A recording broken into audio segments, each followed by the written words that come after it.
ഇറാന്റെ തിരിച്ചടിയിൽ ഭയന്ന് വിറച്ച് അമേരിക്ക പ്രൊജക്റ്റ് ഫ്രീഡം എന്ന സംവിധാനം തന്നെ ഒഴിവാക്കി. തങ്ങൾ ആ പരിപാടി നിർത്തിയതായിട്ട് ഔദ്യോഗികമായിട്ട് തന്നെ യുഎസിൻ്റെ സ്റ്റേറ്റ് സെക്രട്ടറി മാർക്കോ റൂബിയോയും പ്രസിഡന്റ് ഡൊണാൾഡ് ട്രംപും പ്രസ്താവിച്ചു. ഇത് ഒരു അപ്രതീക്ഷിതമായിരിക്കുന്ന ഒരു നീക്കമായിട്ട് തന്നെയാണ് ഇതിനെ വിലയിരുത്തുന്നത്.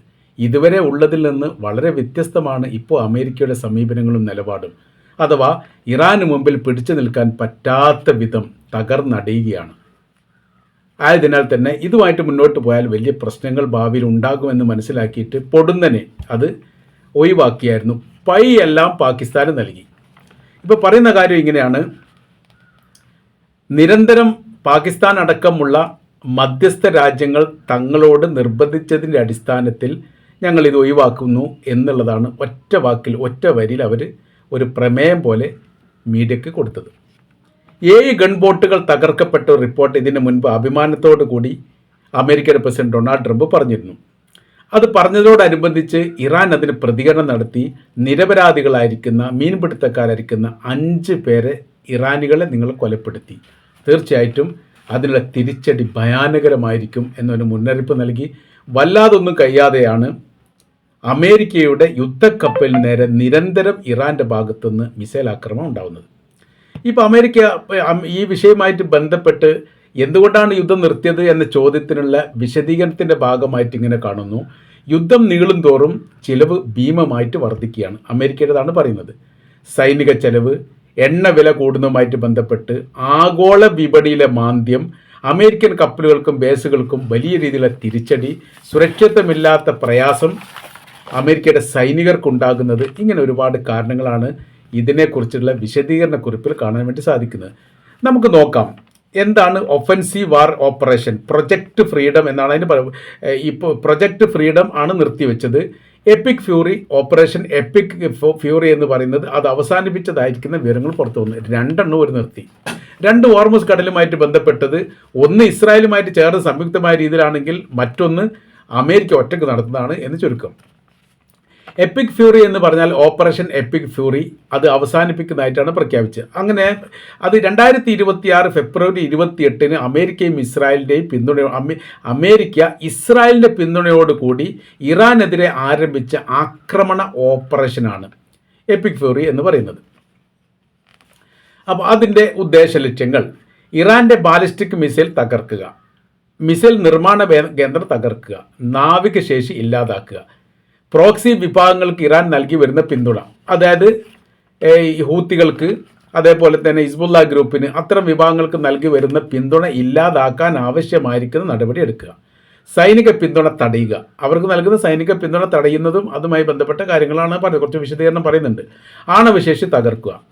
ഇതെല്ലാമാണ് യഥാർത്ഥത്തിൽ എപ്പിക് ഫ്യൂറി എന്ന് പറഞ്ഞിട്ട് അമേരിക്കയും ഇസ്രായേലും സംയുക്തമായി ഫെബ്രുവരി 28 പ്രഖ്യാപിച്ചത്.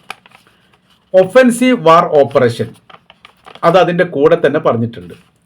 അതായത് നേരിട്ട് ഇറാൻ്റെ സൈനിക അടിസ്ഥാന സൗകര്യങ്ങളെ ആക്രമിക്കുന്ന യുദ്ധഘട്ടം. അതാണ് അതിൻ്റെ ആ വിഷയവുമായിട്ട് ബന്ധപ്പെട്ട് അതിൻ്റെ തുടർച്ചയായ രീതിയിൽ പറയുന്നത്. അപ്പോൾ ഈ മേഖല കേന്ദ്രീകരിച്ചുകൊണ്ട്, പ്രത്യേകിച്ച് ഹോർമുസ് മേഖല കേന്ദ്രീകരിച്ചുകൊണ്ട് സൈനിക സംവിധാന കാര്യങ്ങൾ ഇറാൻ്റെത് എവിടെയൊക്കെ ഉണ്ടോ എന്നുള്ളത് കൃത്യമായ രീതിയിൽ നിരീക്ഷണം നടത്തി വളരെ പെട്ടെന്ന് തന്നെ അതില്ലാതാക്കുക എന്നുള്ളത്. അതൊന്നും വിജയിച്ചിട്ടില്ല എന്ന് മാത്രമല്ല, അതിനെല്ലാം കനത്ത രീതിയിലുള്ള തിരിച്ചടി കിട്ടുകയും ചെയ്തു. ഭൂമിയിൽ കയറിയിട്ട് ആക്രമിക്കുന്ന പ്രവൃത്തി തങ്ങൾ ചെയ്യില്ലെന്ന് പറഞ്ഞിട്ടുണ്ട്. അതായത് ഇറാൻ്റെ ഭൂപ്രദേശത്തേക്ക് കയറി ചെയ്യില്ല എന്നുള്ളത്. കയറി ചെയ്യില്ല എന്ന ഉദ്ദേശം കൊണ്ട് സൈനികർ കയറില്ല എന്ന് മാത്രമേ ഉള്ളൂ, അല്ലാതെ മിസൈൽ ആക്രമിക്കില്ല എന്നുള്ളതല്ല. മിസൈൽ ആക്രമണം നടത്തിയിട്ടുണ്ട്. അതിനെ ഭയാനകരമായിരിക്കുന്ന തിരിച്ചടി അവർക്ക് കിട്ടുകയും ചെയ്തിട്ടുണ്ട്. യഥാർത്ഥത്തിൽ ഈ ഒരു സമയത്ത് തന്നെ 1 ഡസനിലധികം ആളെങ്കിലും കൊല്ലപ്പെട്ടിട്ടുണ്ട്, സൈനികർ കൊല്ലപ്പെട്ടിട്ടുണ്ട് എന്നാണ് പറയുന്നത്. അമേരിക്കൻ സൈനികരോ ഇറാൻ്റെതോ എന്നുള്ളതിനെക്കുറിച്ചുള്ള വിശദീകരണ കുറിപ്പൊന്നും പുറത്തു വന്നിട്ട്, പ്രത്യേകിച്ച് കടലാകുന്ന സമയത്ത് കപ്പലിന് നേരെ ആക്രമണം നടത്തുമ്പോൾ ഒരു സൈനികർ കൊല്ലപ്പെട്ടാൽ ഓട്ടോമാറ്റിക്കായിട്ട് കടലിലേക്ക് മറിഞ്ഞു പോകാൻ സാധ്യതയുണ്ട്. പിന്നെ അത് തപ്പിത്തെരഞ്ഞ് എടുത്തും കഴിഞ്ഞിട്ട് അത്ര ഒരു ആത്മാർത്ഥതയോടുകൂടിയുള്ള പ്രവൃത്തികളൊന്നും യുദ്ധവുമായിട്ട് ബന്ധപ്പെട്ട് സാധാരണ ഉണ്ടാവാറില്ല, കാണുന്നില്ല, അല്ലെങ്കിൽ അപകടത്തിൽപ്പെട്ടു, അല്ലെങ്കിൽ തിരഞ്ഞുകൊണ്ടിരിക്കുകയാണ് എന്ന് പറഞ്ഞിട്ട് അവസാനിപ്പിക്കാറാണ് പതിവ്. അപ്പോൾ ഇനി അടുത്തതാണ് പ്രൊജക്റ്റ് ഫ്രീഡം എന്ന് പറയുന്ന സംഭവം. അത് 2ാമത് ആരംഭിച്ചതാണ് പ്രൊജക്റ്റ് ഫ്രീഡം എന്ന് പറയുന്നത് എപ്പിക് ഫ്യൂറിക്ക് ശേഷം. അത് അമേരിക്ക നേരിട്ടുള്ള പരിപാടിയാണ്. അക്കച്ചവടത്തിൽ ഇസ്രായേലിന് പങ്കില്ല എന്നവർ പറയുന്നു. പറയുക മാത്രമേ ഉള്ളൂ. അല്ലാതെ പല ഘട്ടങ്ങളിൽ ഇസ്രായേലിൻ്റെ യൂണിഫോം അമേരിക്കക്കാർ ധരിച്ചിട്ട് അമേരിക്കയുടെ യൂണിഫോം ഇസ്രായേൽ ധരിച്ചിട്ട് അങ്ങോട്ട് കേൾക്കേണ്ട ഒരു അഡ്ജസ്റ്റ്മെൻറ്റിലൂടെയൊക്കെയുള്ള യുദ്ധം ഗസയിൽ തന്നെ നടന്നിട്ടുണ്ട് എന്ന് അവർ തന്നെ പല ഘട്ടത്തിലും പറയപ്പെട്ടതാണ്. പ്രൊജക്റ്റ് ഫ്രീഡം എന്ന് പറഞ്ഞാൽ അമേരിക്കയുടെ ഭാഷയിൽ പറഞ്ഞാൽ അവരുടെ സ്വന്തമായ രീതിയിൽ മറ്റു രാജ്യത്തിൻ്റെ സഹായമില്ലാതെ നടത്തുന്നതാണ്. പരിമിതവും പ്രതിരോധപരവുമായ കടൽ സുരക്ഷാ ഓപ്പറേഷനാണ് പ്രൊജക്റ്റ് ഫ്രീഡം എന്ന് പറയുന്നത്. ഓർമുസിൽ കുടുങ്ങിയ വ്യാപാര കപ്പലുകൾക്ക് സുരക്ഷ ഒരുക്കുകയാണ് പ്രധാനമായിരിക്കുന്ന ലക്ഷ്യം. മാർഗനിർദ്ദേശങ്ങൾ അവർക്ക് നൽകും. ഇറാൻ ആക്രമിച്ചാൽ തിരിച്ചടിക്കും. അപ്പോൾ യുദ്ധം തന്നെ. ഈ കപ്പൽ ഗതാഗതം സുരക്ഷിതമാക്കുക എന്നുള്ള അടിസ്ഥാന ലക്ഷ്യത്തിൽ ഊന്നിയിട്ടാണ് പ്രൊജക്റ്റ് ഫ്രീഡം എന്ന് പറഞ്ഞ സംവിധാനം ആരംഭിച്ചത്. അത് റദ്ദാക്കിയിരിക്കുന്നു. ഞങ്ങൾക്ക് അതുമായിട്ട് മുന്നോട്ട് പോകാനൊന്നും പറ്റില്ല. അതുപോലെ പറഞ്ഞല്ലോ, ഈ പാകിസ്ഥാനെ പൈ ചേർത്തിക്കൊണ്ട് അഥവാ പറയുന്ന കാര്യം എന്ന് പറഞ്ഞാൽ മധ്യസ്ഥനെ വല്ലാതെ നിർബന്ധിച്ചത് കൊണ്ട് തങ്ങളത് ഒഴിവാക്കുന്നു എന്നുള്ളതാണ്. അതിൻ്റെ അർത്ഥം എന്താണ്? ഓർമുസ് കടലിൽ നിന്ന് ഒരു കപ്പൽ കടക്കാൻ വേണ്ടി ഒരു അമേരിക്കക്കാർക്ക് അല്ലെ അമേരിക്ക കപ്പലുകൾക്ക് സഹായിക്കാൻ സാധിക്കാത്ത വിധം ഞങ്ങൾ അതിൽ സംവിധാനം ഏർപ്പെടുത്തിയിട്ടുണ്ട് എന്ന് ഇറാൻ്റെ വിദേശകാര്യമന്ത്രി പറഞ്ഞിട്ടുണ്ട്. എന്തൊക്കെ സംവിധാനം വെച്ചാൽ, അത് മൈനുകൾ സ്ഥാപിച്ചിട്ടുണ്ട്. 24 മണിക്കൂറും സുരക്ഷാ സംവിധാനത്തിന് പ്രത്യേകമായിരിക്കുന്ന ഉദ്യോഗസ്ഥരെ സൈനികരെ നിയമിച്ചിട്ടുണ്ട്. അവർ കൃത്യമായ രീതിയിൽ ഇത് കാണുകയും മനസ്സിലാക്കുകയും ചെയ്യുന്നുണ്ട്. ആകാശ നിരീക്ഷണവുമായിട്ട് ബന്ധപ്പെട്ട് ചൈനയിൽ നിന്ന് വാങ്ങപ്പെട്ട എന്തൊക്കെയോ സംവിധാന കാര്യങ്ങൾ തങ്ങളുടെ കൈവശം ഓരോന്നും ആയിട്ട് അവർ ഇങ്ങനെ പരസ്പരം അങ്ങോട്ട് ബന്ധമില്ലാത്ത രീതിയിലാണ് പറയുന്നത്. ആകാശ നിരീക്ഷണവുമായിട്ട് ബന്ധപ്പെട്ട സാറ്റലൈറ്റ് ചിത്രങ്ങൾ തങ്ങളുടെ കൈവശത്തിലുണ്ട്. അത് തങ്ങൾ വർഷങ്ങൾക്ക് മുമ്പ് വാങ്ങിയതാണ്. അങ്ങനെ പറഞ്ഞാൽ അത് അവസാനിപ്പിക്കുന്നു. പിന്നെ തുടങ്ങുന്ന അടുത്ത വിഷയമാണ്. ആ തരത്തിൽ അങ്ങോട്ടും ഇങ്ങോട്ടും ആർക്കും പിടികിട്ടാത്ത രീതിയിലാണ് ഈ ഒരു വിഷയമായിട്ട് ബന്ധപ്പെട്ട് ആര് സംസാരിക്കുന്നത്? ഇറാൻ്റെ വിദേശകാര്യമന്ത്രി സംസാരിക്കുക. അപ്പോൾ സാറ്റലൈറ്റ് ചിത്രങ്ങളിലൂടെ കൃത്യമായ രീതിയിൽ ഒരു അമേരിക്കയുടെ കപ്പലുകൾ അനങ്ങുന്നുണ്ടെങ്കിൽ അത് മനസ്സിലാക്കാനുള്ള സംവിധാനം ഇറാൻ്റെ കൈവശത്തിലുണ്ട്. അങ്ങനെ നീക്കുപോക്ക് വരുന്ന സമയത്ത് വല്ലാതെ മുന്നറിയിപ്പ് നൽകാത്ത രീതിയിൽ ആക്രമിക്കുന്നു. അങ്ങനെ വലിയ തരത്തിലുള്ള നാശനഷ്ടങ്ങൾ ഹോർമുസ് കടലുമായിട്ട് ബന്ധപ്പെട്ട് അമേരിക്കക്കുണ്ടാകുന്നു. ഇപ്പോൾ ഇറാൻ്റെ പ്രസിഡന്റ് പറഞ്ഞിരിക്കുന്ന ഒരു കാര്യമുണ്ട്.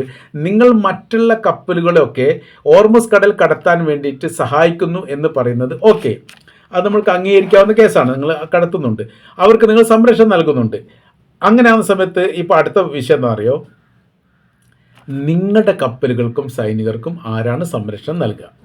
അത് പ്രസക്തമായിരിക്കുന്നൊരു ചോദ്യമാണ്. അവരെ നിങ്ങൾ സംരക്ഷിക്കും. അപ്പം നിങ്ങളുമായിട്ട് ബന്ധപ്പെട്ട വിഷയമാണ് ഞങ്ങൾ പരിഗണിക്കുന്നത്. അങ്ങനെയാണ് ഞങ്ങൾ ആക്രമണം നടത്തുന്നത്. അപ്പോൾ ഇവിടെ നിന്ന് ഹോർമുസ് കടലുമായിട്ട് ബന്ധപ്പെട്ട് ഒരു കപ്പൽ പോലും കൃത്യമായ രീതിയിൽ അമേരിക്കയുടെ പിന്തുണയോടുകൂടി കടക്കാൻ വേണ്ടി സാധിച്ചിട്ടില്ല. രണ്ട് അമേരിക്കൻ സൈനിക കപ്പൽ കടന്നിട്ടുണ്ട് എന്ന് പറയുന്നു, ഇറാൻ നിഷേധിക്കുന്നുണ്ട്. ഒരു കപ്പൽ തകർത്തിട്ടുണ്ട് എന്ന് പറയുന്നു, അത് അമേരിക്ക അംഗീകരിച്ചിട്ടില്ല. ആ രീതിയിലാണ്. അഥവാ നിരന്തരം ശക്തമായിരിക്കുന്ന ആക്രമണത്തിൻ്റെ പെരുമായ അമേരിക്കയുടെ സൈനികർക്കും അമേരിക്കയുടെ യുദ്ധക്കപ്പലുകൾക്കും നേരെ തുടർന്നുകൊണ്ടേയിരിക്കുന്നതിനെ പ്രതിരോധിക്കാൻ സാധിക്കാത്ത രീതിയിൽ പ്രയാസം അനുഭവിക്കുന്നു അമേരിക്ക.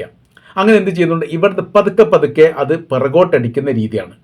അപ്പോൾ ഹോർമുസ് കടലുമായിട്ട് ബന്ധപ്പെട്ട അതിൻ്റെ കിലോമീറ്റർ പരിധി നോക്കുന്ന സമയത്ത് അവർ ഉദ്ദേശിക്കുന്ന തരത്തിൽ നിന്ന് ഏകദേശം 300 അല്ല അതിൽ കൂടുതലോ നോട്ടിക്കൽ മൈൽ പിറകോട്ട് അമേരിക്കയുടെ യുദ്ധക്കപ്പലിനെ മാറ്റിക്കൊണ്ടിരിക്കുകയാണ്. ഈ മേഖല കേന്ദ്രീകരിച്ചും അക്രമം ഉണ്ടാകുന്നു. കാര്യം എന്ന് വെച്ചാൽ അമേരിക്കയുടെ സൈനിക ബേസ്, അമേരിക്കയുടെ യുദ്ധക്കപ്പൽ, അമേരിക്കൻ സൈനികർ ഈ മേഖല നിരീക്ഷണത്തിലാണ്. ഞങ്ങളുടെ കണ്ണുകളിൽ പെടാത്ത ഒരു കപ്പലോ സൈനികരോ ഈ മേഖല കേന്ദ്രീകരിച്ചുകൊണ്ട് അമേരിക്കയ്ക്കില്ല എന്ന് ആവർത്തിച്ചുകൊണ്ട് ഇറാൻ പറയുന്നു. അതിൻ്റെ അർത്ഥം എന്ന് പറഞ്ഞാൽ ഞങ്ങളത് തകർക്കും എന്ന് തന്നെയാണ്. അപ്പോൾ രണ്ട് സംവിധാനം, എപ്പിക് ഫ്യൂറി നമ്മൾ പറഞ്ഞു, അത് ഞങ്ങളത് അവസാനിപ്പിച്ചതായിട്ട് ഔദ്യോഗികമായിട്ട് പ്രഖ്യാപിച്ചു. പ്രൊജക്റ്റ് ഫ്രീഡം പറഞ്ഞു, ഞങ്ങളത് അവസാനിച്ചതായിട്ട് പ്രഖ്യാപിച്ചു.